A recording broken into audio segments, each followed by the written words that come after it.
In 1973, two people known as Michael Soccer and William Bear together would work on a laboratory for the Stuffington Island. And it would take a long time to do it, considering they were doing it hand and using their own bare hands and using materials they could easily find. And it took about 4 years, and in 1977, the whole entire laboratory was built and open to the public, where they would start hiring multiple people.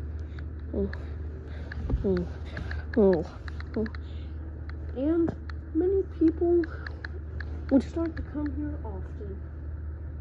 It would start to become a busy place. I know a lot about that place. I was one of the workers there, one of the first to be exact. I think I was third or something. Whatever. There was a lot of stuff we would do. Well, not at the time, really.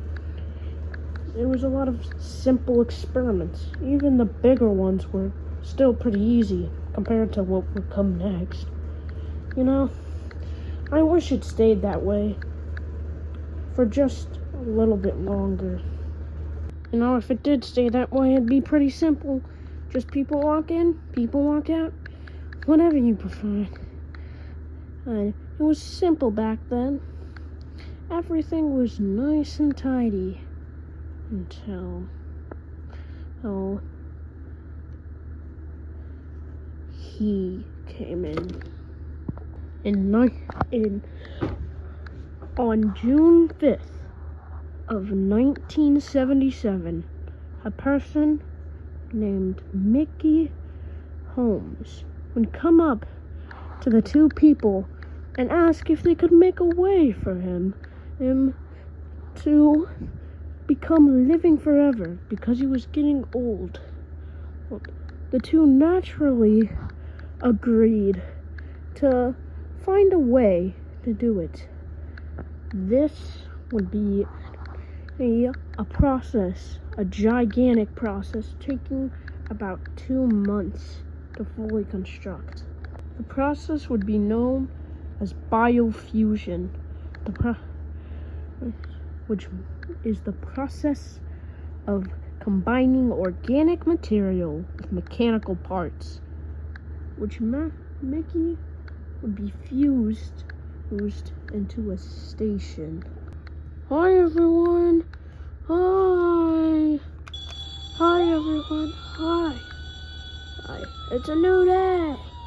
Yeah! Immediately as this was brought to the public, everybody was rushing here at our doors to get biofused. People immediately took it as a way to live forever. Even though I didn't even think that myself, apparently that's what they thought. And immediately, Dr. Soccer would see a giant gold mine in this process and would start mass biofusion. He would rebrand the Stuffington Labs into the Biofusion Labs. And oh boy, would I have to work very hard. People loved biofusion. Everybody wanted to get biofused themselves. So everybody loved it. They were excited for it. In fact, one of the other people to get biofused would be Mickey's cousin, Ricky Holmes, who would get biofused into a greeting tower to greet anyone coming onto the island. With all this, you would wonder who could possibly hate something like this. And sadly, The answer would be lots. I really never trusted biofusion. It seemed like a weird thing. Branding it as being able to live forever? Yeah, right. Like that could possibly ever be a thing. It was very sketchy to me. I decided that I would never get biofused in my whole entire life. And I would stay that way. Even my friends agreed with me to never get biofused. And we would pretty much live our lives normally. Unlike some people, Dr. Soccer would get turned into a soccer because to profit off of biofusion and to encourage even more people to get biofused.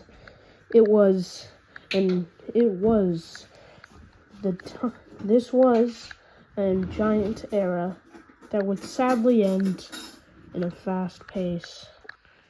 Me and the crew decided to go to the fire station to go eat some lunch. Everything seemed to be going fine, but one of the crew members accidentally caught one of the ovens on fire. But we couldn't find the fire extinguisher. And meanwhile, while we were looking around, the fire got bigger and bigger. This was the same fire station that Mickey got fused into. And by the time that we had checked all around the place, the whole entire kitchen was on fire. We all immediately ran out of the building. We knew we couldn't do anything about it. We all knew that he was gonna explode because he was fused with the station. If the station burned, the station burnt down, and he burnt down with it.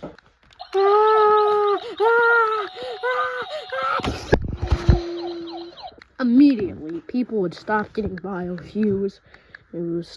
They saw what could possibly happen. Instead of being able to live forever, they saw it as a one-way trip to die, and immediately decided to start finding other interests. As Dr. Soccer would start to suddenly would realize this and would try to find another way to profit. Luckily for him, there was another way. We all know celebrities. A lot of no famous celebrities in Stuffington Island. I'll tell you that for sure. All of them were outside, and they hadn't heard about what happened to Mickey, and would want to come in. And they were just going in blind, not knowing about what could possibly happen. Sadly, none of them knew where it was at. I say sadly, but I mean luckily. Because of this, Dr. Soccer would decide that he had to make sure no one else would die, so none of the celebrities would be able to find out, so he could get more money. He decided to naturally close in Ricky. Wait, no, let me out! Let me out! Let me out! Now that a lot of the biofused people were under safe care, it would be a lot easier to get more money from celebrities.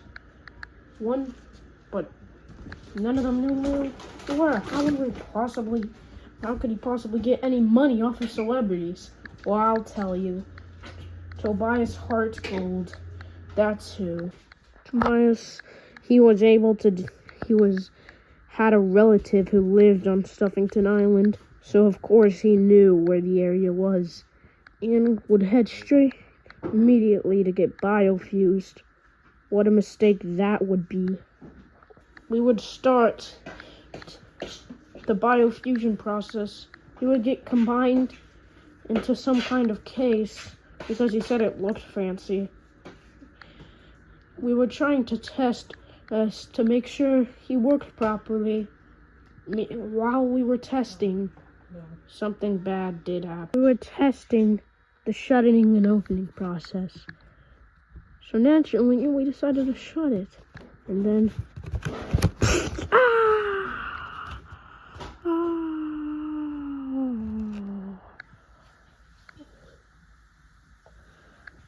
Apparently, his heart and veins were all around the suit. So immediately when we tested the shutting system, it all snapped together, causing him to die. No one knew this.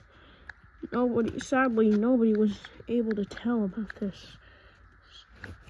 Instead, they would decide to hide the recording of Tobias until now. After this, everyone in the town was against the Biofusion labs.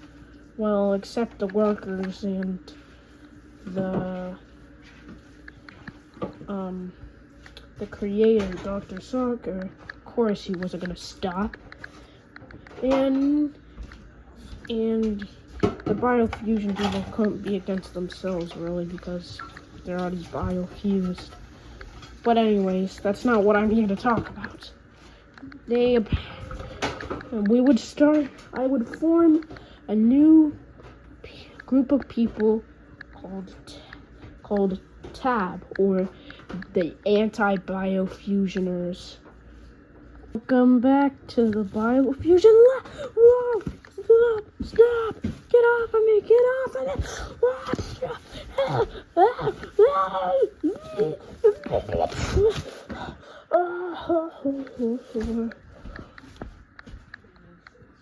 We did have the hopes of somebody quitting, and we did receive one person.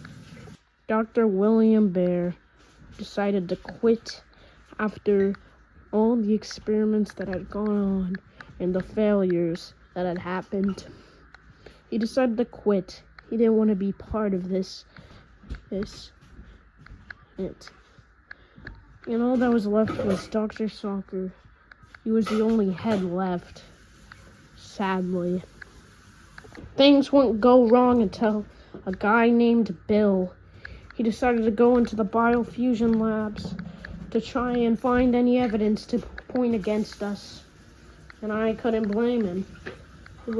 What we did was very bad. So naturally he came in with his camera to go find any evidence. And what he would find would be so horrifying that he wouldn't even be able to show it. Look at that. I wonder if there's somebody in there.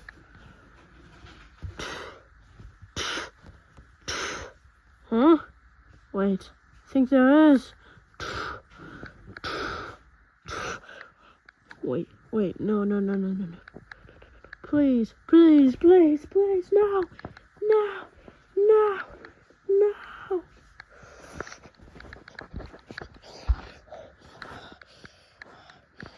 I think I'm safe. I guess. Let me escape. The door's locked. Wait. No.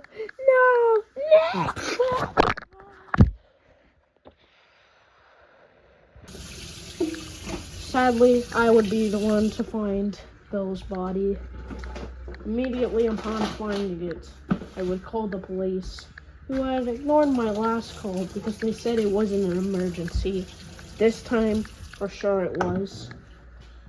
Police would go to investigate the area and would end up finding Bill's body. Upon finding his body, they would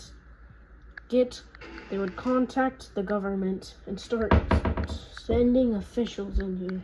Start getting some military people, or maybe some of the army, they said. They were all gonna come here to try and go in this island. Dr. Soccer would immediately see and hear about this as it spread like wildfire, and immediately knew he had to do something.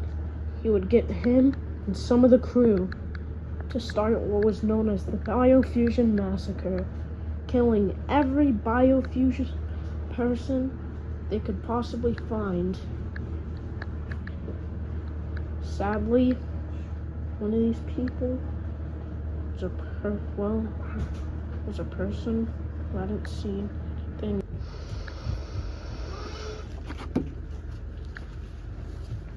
Huh? Wait, I'm finally back. Yes, I'm back. Kill him.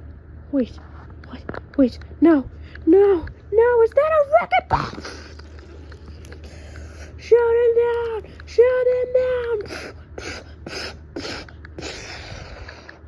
Wait, is that a skeleton? What the? Apparently they said there was no evidence that could be pointed against us. It was all gone. It was all dead. And with those few words, he would immediately disappear. Not even I know where he went. And probably he ran off like the scaredy cat he is. In fact, nobody knows where he went. And he was afraid to be caught by the police. That's for sure. And he'll probably never be seen again. Or I hope so. Oh, that Dr. Soccer dude? Yeah. I don't think we're ever gonna see him again. I don't think you should even try and be scared of him. There's nothing scary about that dude. He's just a weak little twat. Oh, wait. No.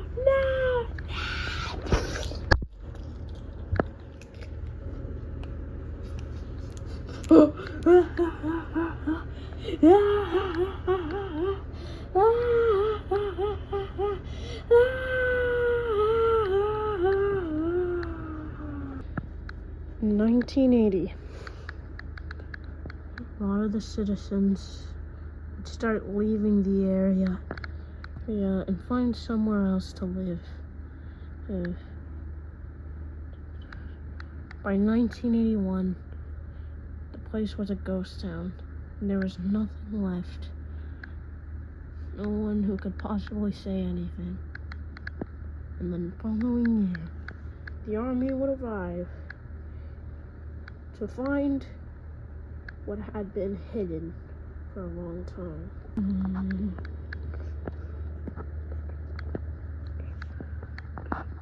Where is that thing? That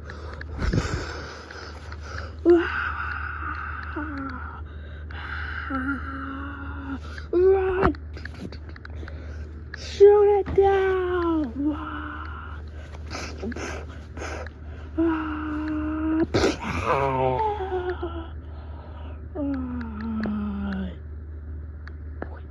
We did it!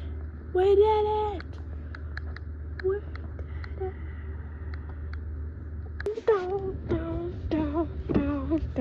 Down. Living the life. Down.